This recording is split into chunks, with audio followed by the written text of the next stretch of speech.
and welcome Grenada, Carrico, Piedemonte, and the world. Welcome to another Mikey Live program. I'm your host, Mikey Hutchinson, and I'm really happy to be with you for another day. Of course, this is News Discussed, Not Told. Folks, this is where it all happens. We are talking about the good, the bad, and the Mikey. So brace yourself. It's weekend, the start of the weekend. It's Friday, and I have no intention on keeping you all night. We're just going to get to the stories. All right. Now, people, this was a very interesting news week, to say the least. And so there's a lot of stories that we have to tell you about tonight, but some follow-ups from last night as well. We have to share that with you, so brace yourself for that. We see that we are joined by the folks at WPG10, so we want to say hello to the folks viewing on WPG10. That's channels 10 standard definition and channel 11 HD on cable. Now here we are with your headlines. The Bar Association members to protest next Monday, and we will tell you why. 457 accidents from November 1st to December 31st, 2018, and we will share the police's perspective on it. Man charged with breaking into the ECCB office. Now, that was an investigation that started somewhere around the 28th of December last year, which is a couple of days ago, and so they have charged one man with that breaking. Also in police news, one man has been arrested on charge of damage to property. Yes, we will share that with you. Scholar, we're talking about Finley Jeffrey, to be transferred from the current ministry in which he is the permanent secretary of to another. And we will tell you more about that in a moment. And as well, we have that a man has been charged for stealing and a businessman charged for receiving. And we have a lot more to tell you about. And government invites the trade unions to continue pension negotiations. We will tell you about that as well. All right. So it's a lot of things that we have to tell you. And we want to remind you that the headlines was brought to you through the kind compliments of Duty Free Caribbean and the Colombian Emeralds International and WPG10. And so it begins, a journey like no other. Jungles so lush, they make emeralds jealous.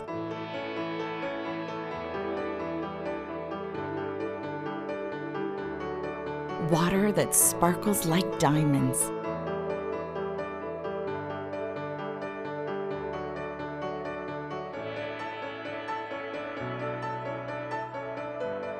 Mountains with more facets than precious gems.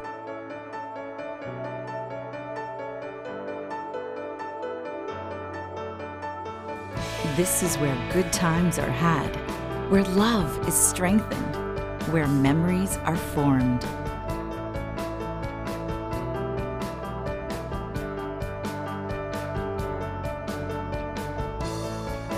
And when it all comes to an end, bring home something that will never fade.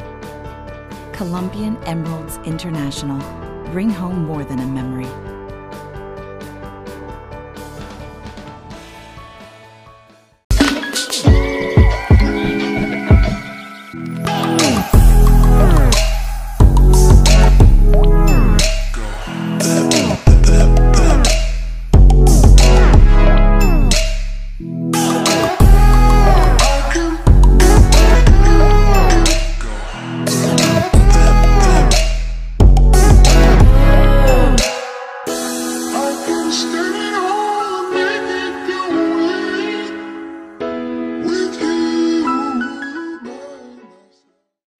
Unlock your possibilities with Quartz Ready Finance. Pay absolutely nothing until Easter 2019. The possibilities are endless. Use Ready Finance on any purchase of a new stove, fridge, stylish furniture, and the latest electronics. At Quartz, get your chance to unlock your purchases with Ready Finance and have no worries until Easter. So come into Quartz and make it possible. Quartz. bringing value home. Okay, so value is brought home by courts. And so we are ready to get into the news for today, folks. So the first thing that we want to tell you about, boy, the government of Grenada, they are inviting the trade unions to continue pension negotiations. Now, we received that information just about an hour or so ago from the government of Grenada.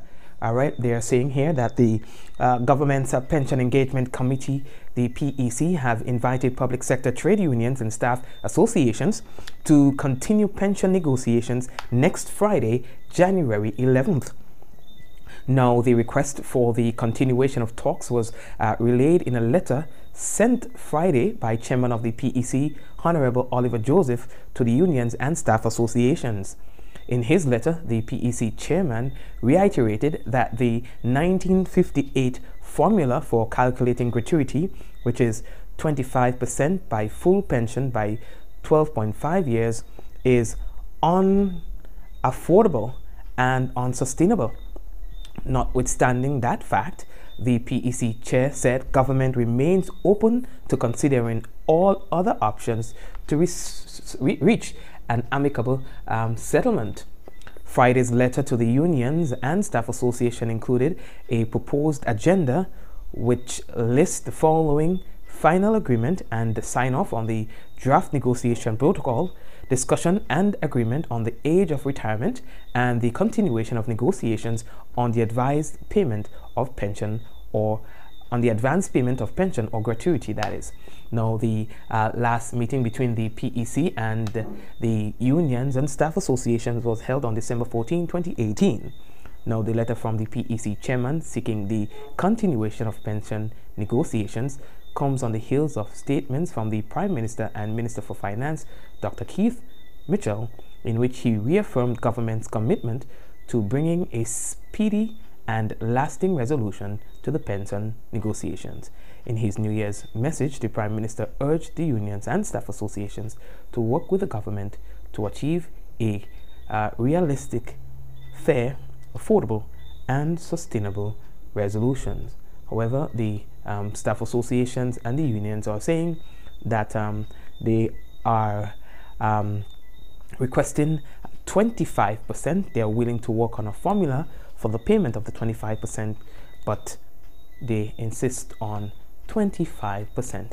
In the meantime, the president of the GOT, Sir Lydon Lewis, I like to call him Sir Lydon Lewis, he's saying that once school commences, the work to rule will continue to be in effect, and that is that the teachers will not be doing anything extra, only that of which they are being paid for.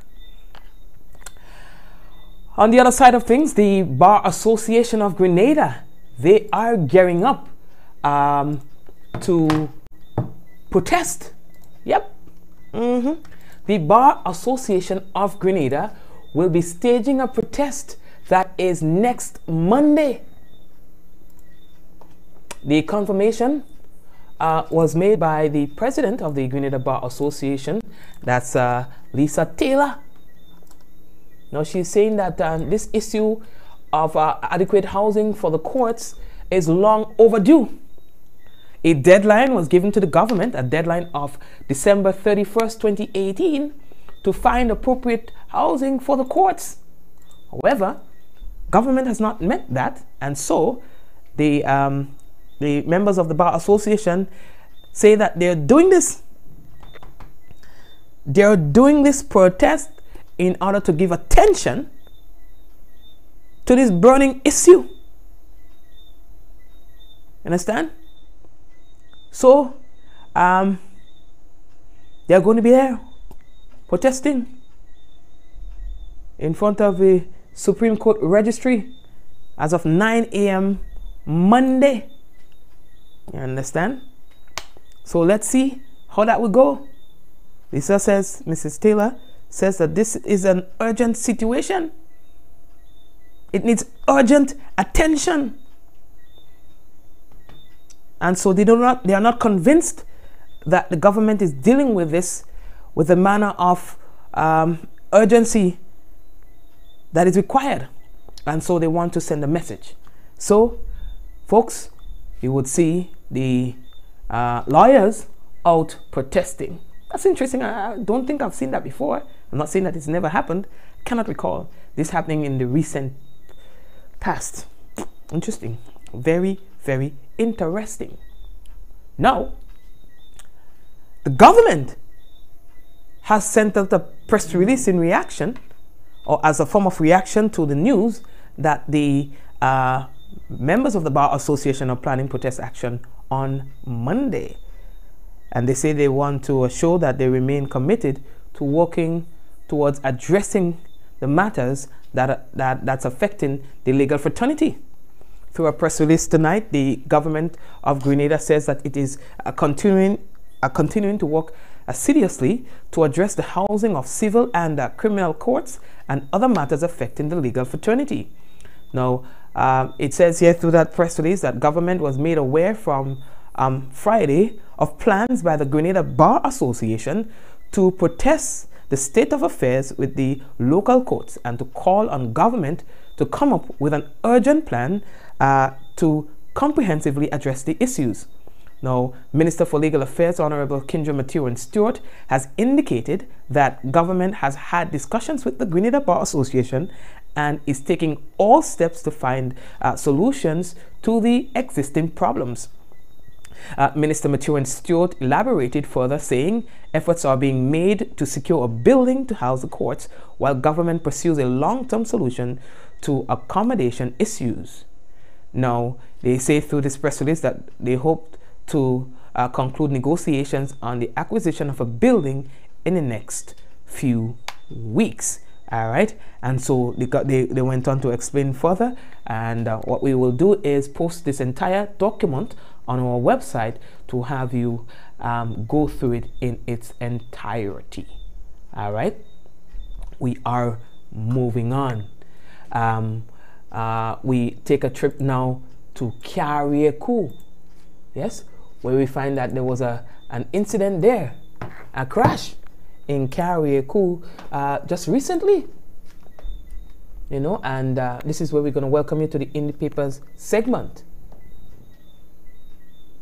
All right, and this starts by saying that persons always hope to begin a new year with many blessings, and there are some persons who are today thanking God for keeping them alive following a very frightening and terrifying accident on New Year's Day.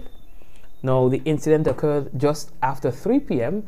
when a Toyota van bearing registration number PP362, driven by owner Randolph Andrew, attempting to climb the steep hill to the residence of Minister for Carriacou and Petit-Martinique Affairs, Honorable Kindra Maturin-Stewart, and her husband, former Senator Nigel Stewart, suddenly stalled and began rolling back. It says in this document here, as it crossed the road, it struck a parked passenger bus on the opposite side of the street. The bus, bearing the registration number H5411, was at the time occupied by the driver, Nigel Lewis, and had 2 female passengers. Now, the impact resulted in both vehicles going over the embankment several feet down into the bushes. The bus landed on its right side, while the Toyota van, driven by Mr. Andrew, went further down into the bushes, but remained on its wheels.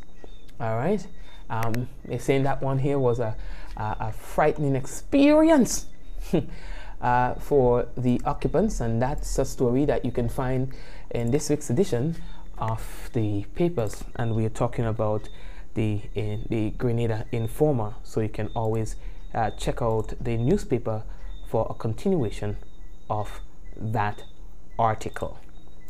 We are moving on. We don't plan to keep you long tonight, I swear. The next story that we're going to now, it's a follow-up to yesterday's story where we told you that police reported 457 accidents from November 1st. Okay, I think that's my car. All right. Yes, imagine people's music is so loud that it activates the sensors on the vehicles. Just give me 1 second. All right, guys, let me take care of this.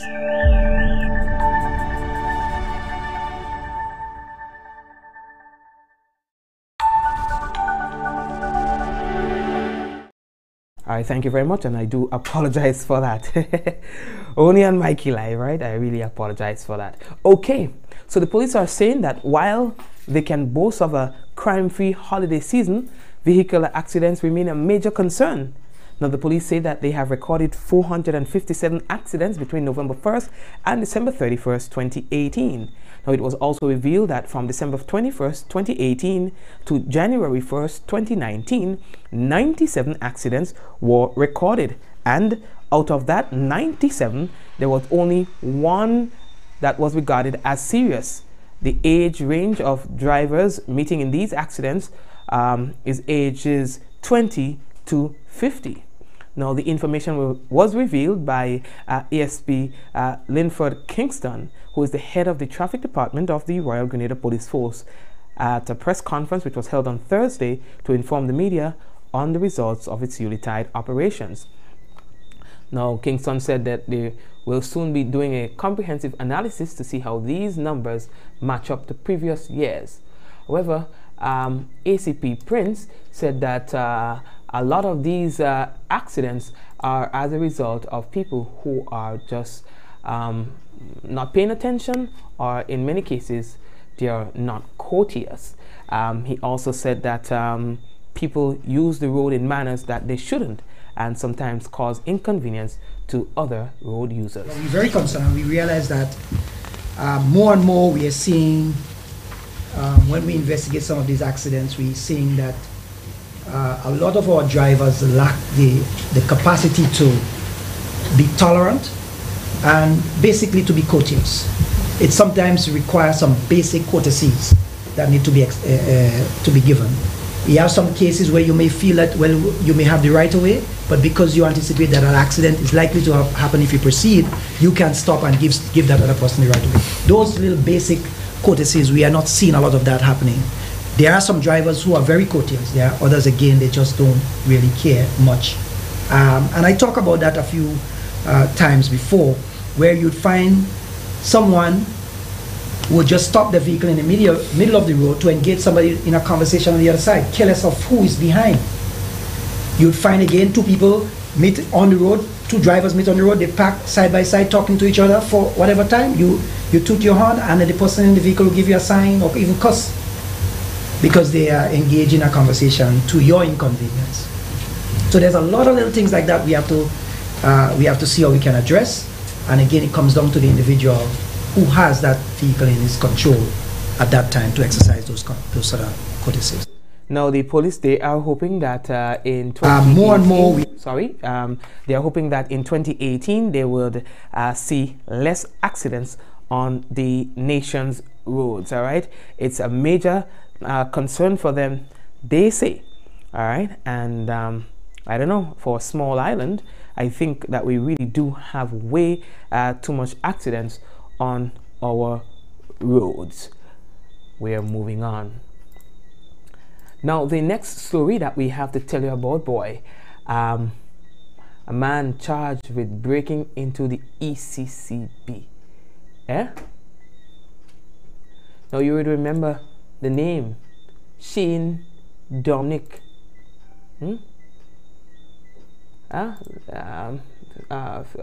Picture on your screen, I believe. The picture is on your screen right now, right? Yes. Shane Dominic alias Sad. He has been charged with breaking into the Eastern Caribbean Central Bank's office situated at Mutton Street, St. George's, in late December 2018. The 23-year-old of Montrouge, St. George, who turned himself in to police after a wanted man bulletin was issued, has been charged with housebreaking and stealing. Now, Dominic will appear in court at a later date. Now, police investigations are continuing, all right? Now, in another story by police, a man has been charged for damage to property. All right? Yes, damage to property. Now, a 30-year-old man has been arrested and charged after he reportedly damaged the automated teller machine of a local bank at the Spiceland Mall.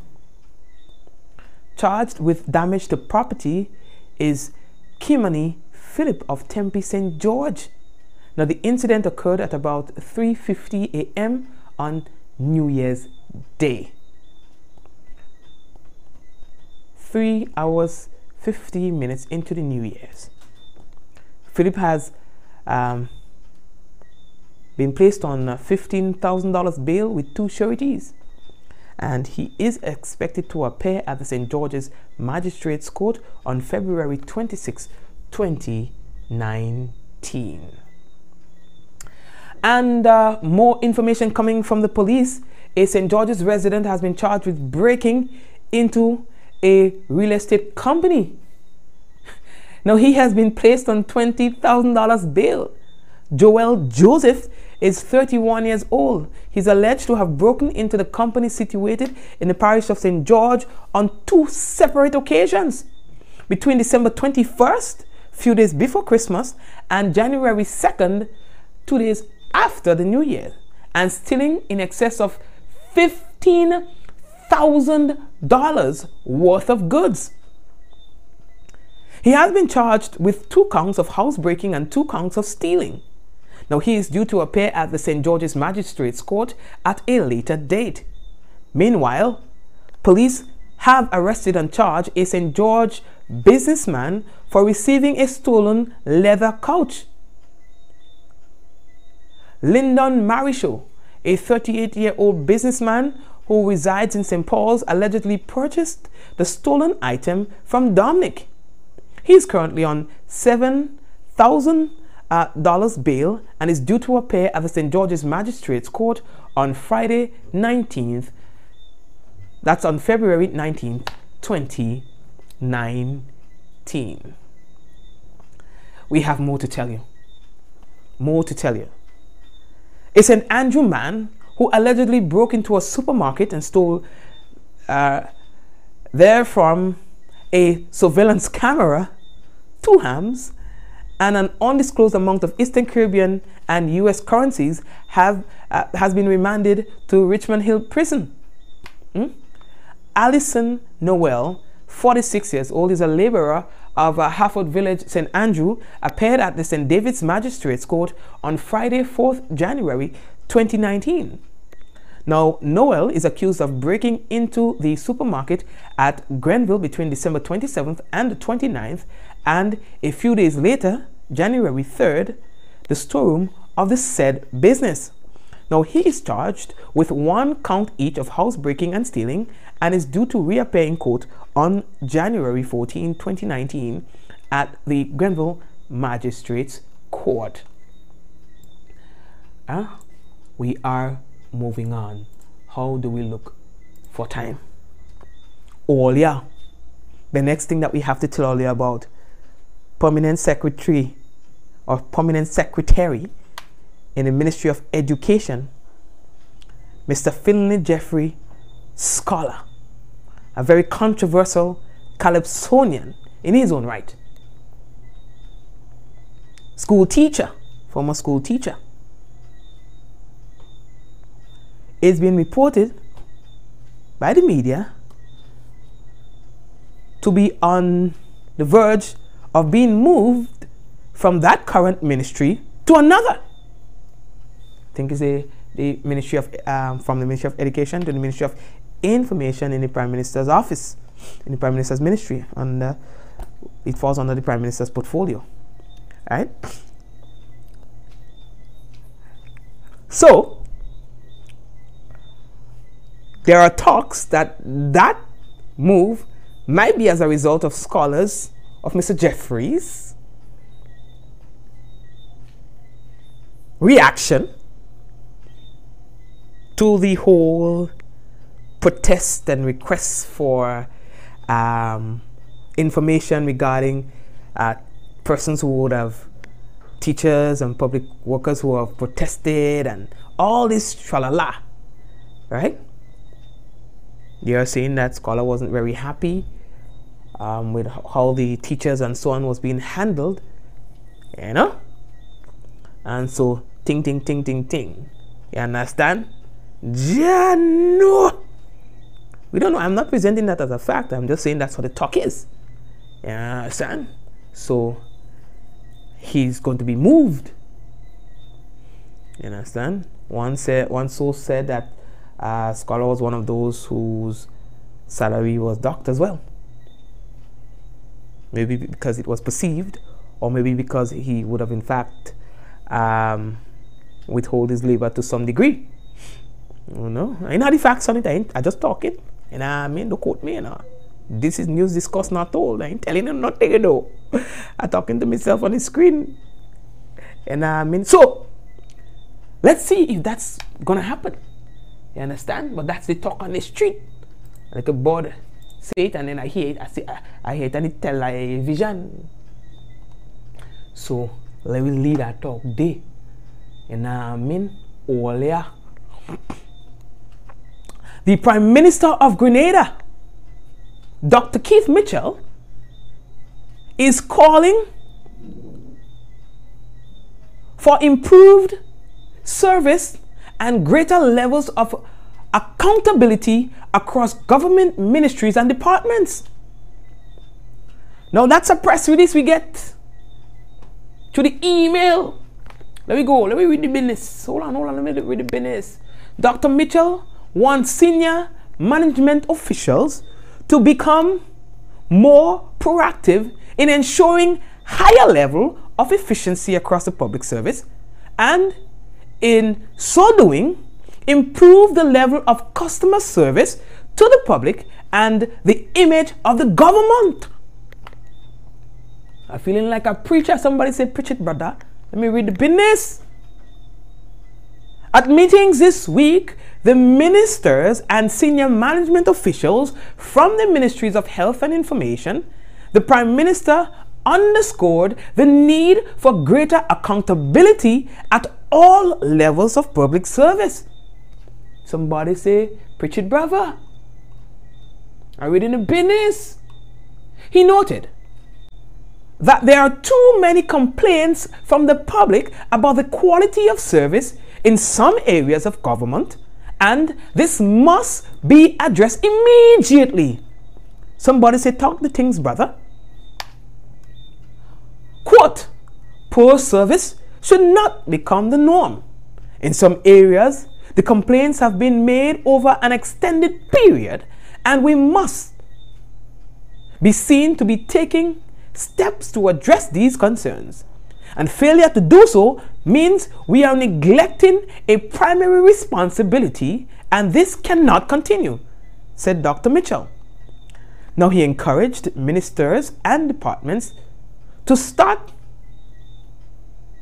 to start the year right by taking decisive action to create solutions to existing problems. Quote, we must be innovative in our approach, Dr. Mitchell said that sometimes we have to step outside of the box and utilize non-traditional approaches to get the job done.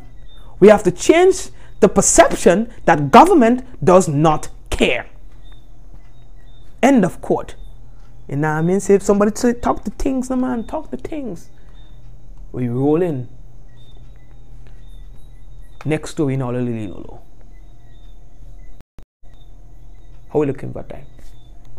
We have been having a series of promotions and things like that over the Christmas holidays.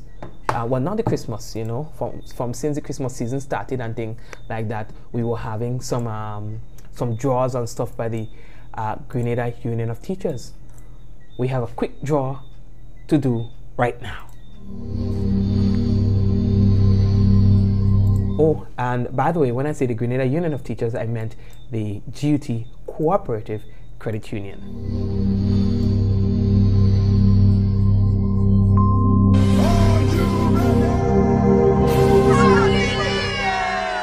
The chair continues into the new year. We did promise you that 2 persons will be selected to win shopping sprees, each valued at $1,000 in January. This final draw will determine who our lucky shoppers will be.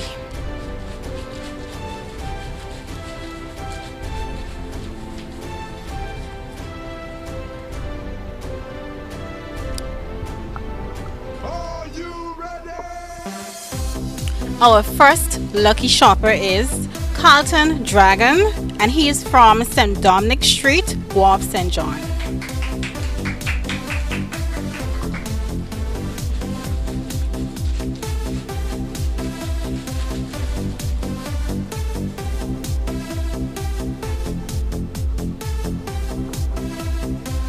And our second lucky shopper will be Shalaika Pear, and she's from St. David Street, Victoria, St. Mark.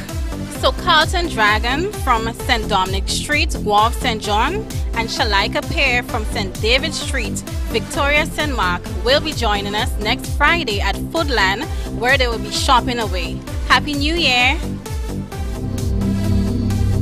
GUT Credit Union. It's where you belong. Hi, congratulations. I like to see the lady in the white, the one that was shaking up the box. She's so petite and cute, you know. Yeah, she's a beautiful young lady. Hello to all the staff of the GUT Credit Union. That's where you belong, by the way. All right, we are moving on. How are we looking for time? Earlier, we were telling all the boy about that fire in St. Lucia, boy.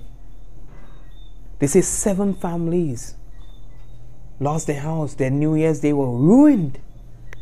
You know, they see that firefighters battled and battled and battled, you know, to put this fire under control.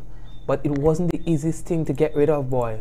These people had probably the worst start of the year that one can ask for. So, earliest night, where were you? I was at church praising the Lord. And I just, a neighbor, whoever came and called me and told me Rose Hill is on fire.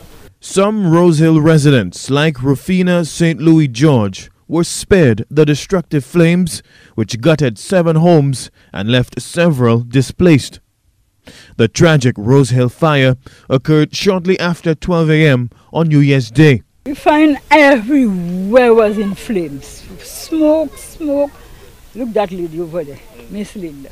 We got the fire engine there, we couldn't pass. We had to stay on that wall there for about maybe a whole hour before we could have passed to go in.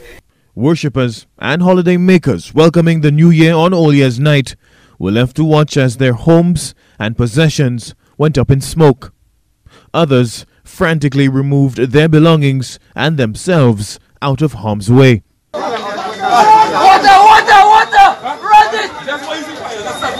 Water! Castries, Rosalie and Babonneau fire stations mounted a collaborative effort to combat the flames that threatened the entire neighborhood. But there were challenges. The access roads were narrow, and that was compounded with vehicles parked on the side of the road, which made getting to the fire difficult. Also, when we got there, the structures were still energized, and that hampered our effort as well. Also, too, the nearby hydrants did not have so much pressure, and that made the water output a little less than desired. And further of all, I think we had the proximity of the houses.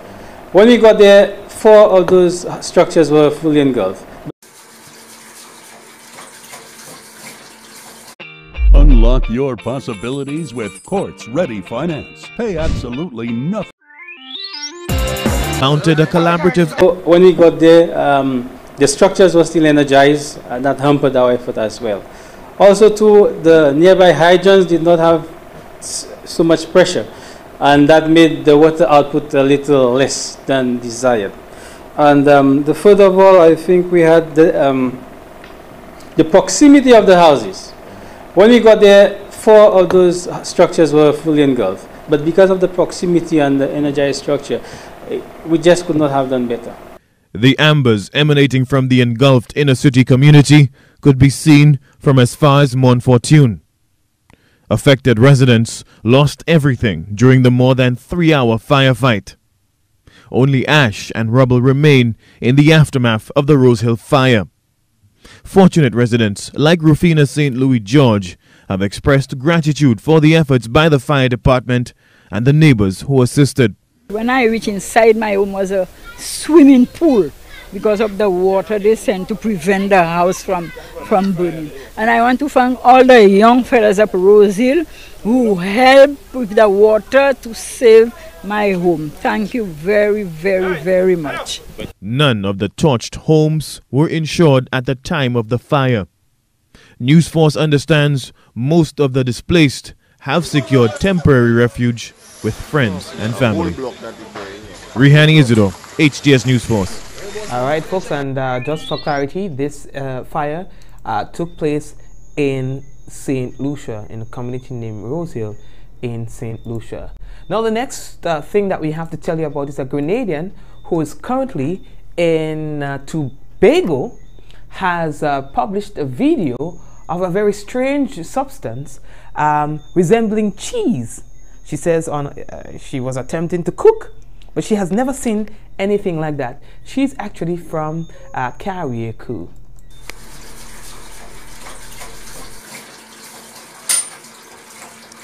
I've never seen this in all my life, in all my cooking experience and baking experience. This is cheese.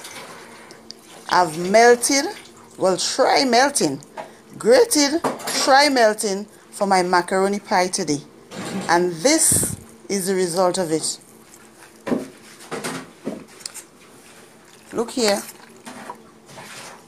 Look here. We still got some pieces here.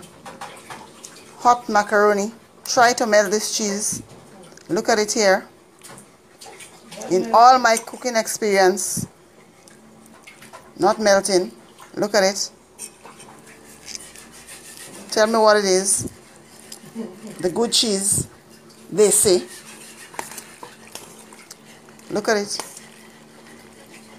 Look at this macaroni. Look at this macaroni. She's supposed to be melting in hot macaroni. When I tried to make my cheese sauce this morning, to pour in my macaroni to have a nice macaroni pie today, this is what I encountered. This. No good. This is cheese. Melted cheese that I try to melt, I should say. Pour it into my macaroni. And this is what I got.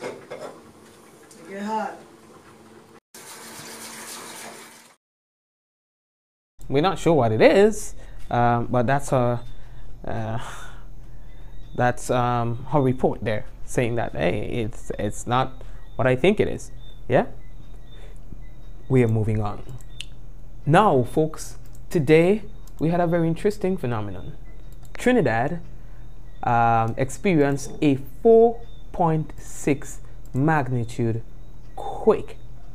This quake occurred in the morning, just around, I think it could have been around 10 o'clock, about 10 o'clock, yes. 10:30, just around 10:30. 10:33 was the actual time of this, all right? It was located 11.02 degrees north and longitude 61.50 west at a depth of 40 kilometers, all right? And then, interestingly, Antigua and Barbuda had the same magnitude quake. You see? A 4.6 today as well. Isn't that interesting?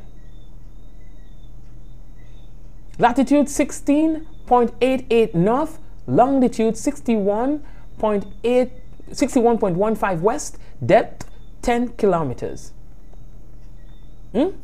Antigua and Barbuda.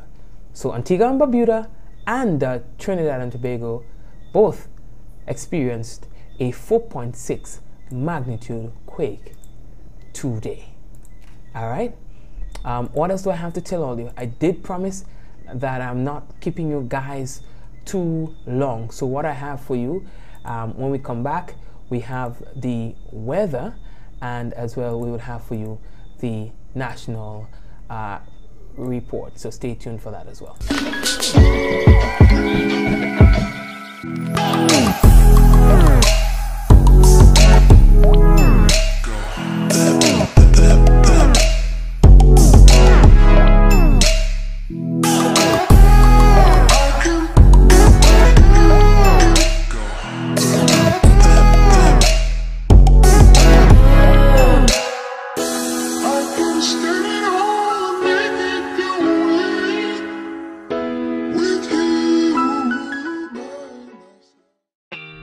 Unlock your possibilities with Quartz Ready Finance. Pay absolutely nothing until Easter 2019. The possibilities are endless. Use Ready Finance on any purchase of a new stove, fridge, stylish furniture, and the latest electronics. At Quartz, get your chance to unlock your purchases with Ready Finance and have no worries until Easter. So come into Quartz and make it possible. Quartz, bringing value home. All right, folks, it is now time for the National Report.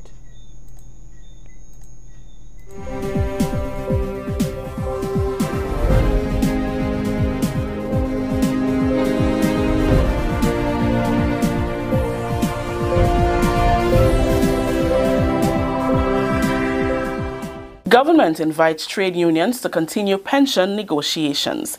Details to this story and more in the National Report.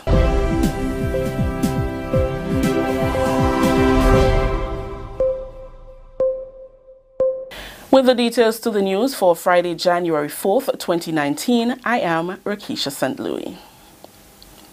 The Government's Pension Engagement Committee has invited public sector trade unions and staff associations to continue pension negotiations next Friday, January 11th. The request for the continuation of talks was relayed in a letter sent Friday by the chairman of the committee, Honorable Oliver Joseph, to the unions and staff associations. In his letter, the chairman reiterated that the 1958 formula for calculating gratuity, which is 25% by the full pension multiplied by 5.5 years, is unaffordable and unsustainable. Notwithstanding that fact, the chairman said government remains open to considering all other options to reach an amicable settlement. Friday's letter to the unions and staff associations included a proposed agenda which lists the final agreement and sign-off on the draft negotiation protocol, discussion and agreement on the age of retirement, and the continuation of negotiations on the advanced payment of pension or gratuity. The last meeting between the committee and the unions and staff associations was held on December 14th, 2018. The letter from the chairman seeking the continuation of pension negotiations comes on the heels of statements from the Prime Minister and Minister of Finance, Dr. the Right Honourable Keith Mitchell, in which he reaffirmed government's commitment to bringing a speedy and lasting resolution to the pension negotiations. In his New Year's message, the Prime Minister urged the unions and staff associations to work with government to achieve a realistic, fair, affordable and sustainable resolution. The Grenada government is continuing to work assiduously to address the housing of civil and criminal courts and other matters affecting the legal fraternity. Government was made aware Friday of plans by the Grenada Bar Association to protest the state of affairs with the local courts and to call on government to come up with an urgent plan to comprehensively address the issues. Minister for Legal Affairs Honourable Kendra Mathurin Stewart has indicated that government has had discussions with the Grenada Bar Association and is taking all steps to find solutions to the existing problems. Minister Mathurin Stewart elaborated further, saying, efforts are being made to secure a building to house the courts while government pursues a long-term solution to accommodation issues. We hope to conclude negotiations on the acquisition of a building in the next few weeks. Minister Mathurin Stewart has also indicated that an attempt is being made to address problems at the registry, which has been at the center of several complaints. She added that they have employed someone within the registry who can assist with resolving some of the problems we now face. We expect to see a reduction in complaints over time as we continue to make improvements in the service provided. Another solution being pursued by government is the creation of a mechanism that will facilitate constant engagement with the legal fraternity on relevant matters to minimize any future dissatisfaction on the operation of the legal system. Minister Mathurin Stewart said, government recognizes the urgency of the situation in which we find ourselves, but rest assured we are doing all in our power to find solutions. Our court represents a critical pillar of our society and economy, and we are committed to supporting the full functionality of the legal system. This is the National Report. We'll have more news after the break. We're back with you to continue the work. We need you to improve our Grenada, Carriacou, and Petite Martinique.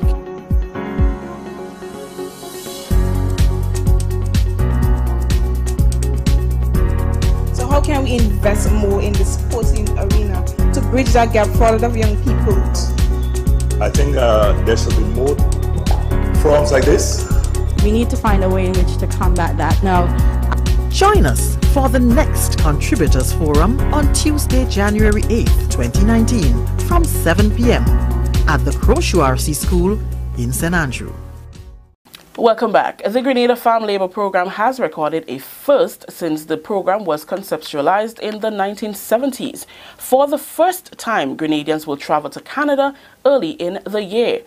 A team of 24 will travel to Ontario on January 15th on a 2-year contract. This trip, according to the Labour Commissioner Cyrus Griffith, was rescheduled from November of 2018. Labour Minister Honourable Peter David encouraged the group during an orientation session on Friday to work hard and be ambassadors not only for their team but for their country. Whatever you do, do it well. Because when you're doing that well, somebody watching you. So for example, you have an opportunity now, you're going to Canada, you're going to work on the farm. The person who you're working for will be looking at you, maybe need somebody to stay up there permanently. If you're working well, he might say, yo, Jimmy, you're the guy. But if you're not working well, you'll be back. We send some guys sometimes, some of them do well, some of them don't. I'm asking you to do your best. You chose this. You decided, you came in, you made an application, and you're going out there for a year, and then you do well on the first year, you have a second year after that, after a vacation of 2 weeks. It is not easy work. I mean, I know it happened to go there, boy, this cold, I can't take this, but it is work. Godspeed, do well, do what you think is best for your family, for your country, and I wish you all the best. The Grenada delegation will join other teams within the Eastern Caribbean and Latin American countries. And finally, the Royal Grenada Police Force is tackling head-on the reckless acts committed by some drivers on the nation's roads that contribute to an increase in vehicular accidents. On Thursday, the force held its first press briefing for the year, where ACP Jessamine Prince outlined plans to combat ills like inconsiderate driving, use of cellular phones, and alcohol consumption. And I also want to hasten to say that we'll see some additional enforcement in the whole idea of road safety, and that is the use of the breathalyzer for persons who are driving under the influence of alcohol. That is in the law. We have never really done anything as it relates to enforcement in that regard, but in the not too distant future, we'll be seeing some enforcement as it relates to the use of breathalyzer for persons who are under the influence of alcohol while operating a motor vehicle. More and more we are seeing, when we investigate some of these accidents, we're seeing that a lot of our drivers lack the capacity to be tolerant and basically to be courteous. It sometimes requires some basic courtesies that need to be given. You have some cases where you may feel that, well, you may have the right of way, but because you anticipate that an accident is likely to happen if you proceed, you can stop and give that other person the right of way. Those little basic courtesies, we are not seeing a lot of that happening. There are some drivers who are very courteous. There are others, again, they just don't really care much. And I talked about that a few times before, where you'd find someone would just stop the vehicle in the middle of the road to engage somebody in a conversation on the other side, careless of who is behind. ACP Prince said that the need for speed is unnecessary. You have an operator who has a vehicle with 5 persons in it or 6 persons in it, and is driving on with a speed of maybe 80 miles per hour or 70 or 60 or even 60 miles per hour, and try to take a corner with that amount of speed. Obviously, he may lose control. And then considering the road itself, I mean, our road is not the best. We know that there's a need for some serious infrastructural development on our roads.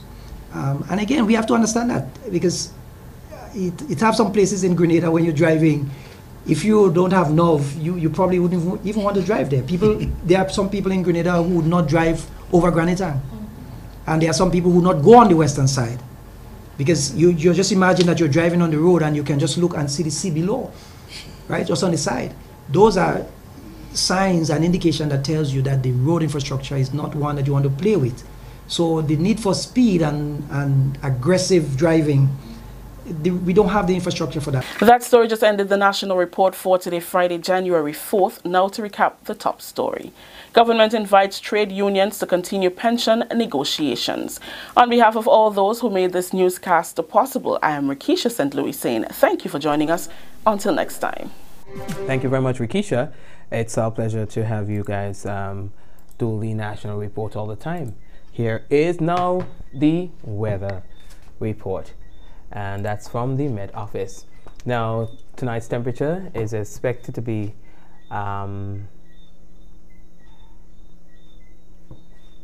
mostly fair with a low chance of some light showers this evening during partly cloudy spells. Tonight's minimum temperature is expected to be about 24 degrees Celsius. Winds northeasterly to easterly at 12 to 22 miles per hour, gusting higher at times. Seas moderate, waves up to 7 feet in open waters. A small craft advisory is in effect. And let's talk about the weather for Saturday. Sun is expected to rise at around 6:29 a.m. and set at 5:56 p.m. Tomorrow's weather is expected to be partly cloudy with some light morning showers becoming mostly fair by late morning. Now, the maximum temperature is expected to be about 30 degrees Celsius and minimum 23.5 degrees Celsius. Winds northeasterly to east-southeasterly at 12 to 22 miles per hour, gusting higher at times. Seas moderate, waves up to 7 feet in open waters. And we'd also like to tell you about the weather for Sunday. And sun is expected to rise at 6:30 a.m. and set at 5:55 p.m. Sunday's weather is expected to be mostly fair with a low chance of a few brief nighttime showers. Maximum temperature 30.5 degrees Celsius, minimum 23.5 degrees Celsius. Winds easterly to southeasterly at 8 to 18 miles per hour, gusting higher at times. Seas moderate, waves up to 6 feet in open waters, and there are no warnings. All right, and that is your weather report right there. All right, guys. So what else do we have to tell you about? Let me see. This is it. We just want to take the opportunity to say hi to some people. Karen, hello to you. Kevin, hello to you as well. Ezran, Cassie, Rachel, my sister Lintona. We have Khadija, Melly, Trevelin, Neki, Nika, Casilda, Ala, Sam, Joan, Duncan. We have also Veronica. We have Sally. We have Suzette. We have Patsy. We have Joy. We have Sharon. Did I say Melly? Deslin, Brenda, and who else is with us tonight?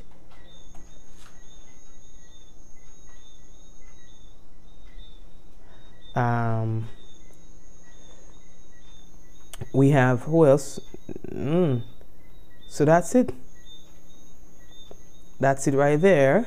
So guys, I would like to thank you for being on the program, and we are going to touch base again. That's on Monday, but if anything and we need to come back on, we will. We have to say hello to Wendy Ann, Angel, Shauna,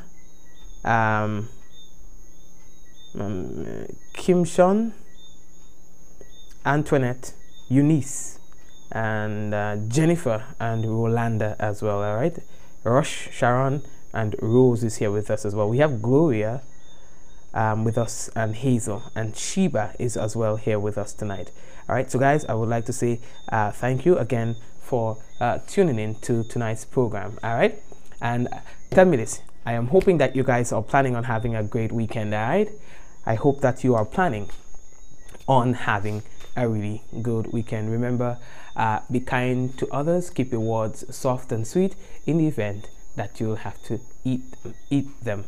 All right, take care of yourselves. Life is short, and it's best if you make the best out of it, being good to yourself and others. God bless you, and have a great weekend. Let's do this in 5, 4, 3, 2, 1, and we all say, Ja, no. Good night, everyone. God bless you.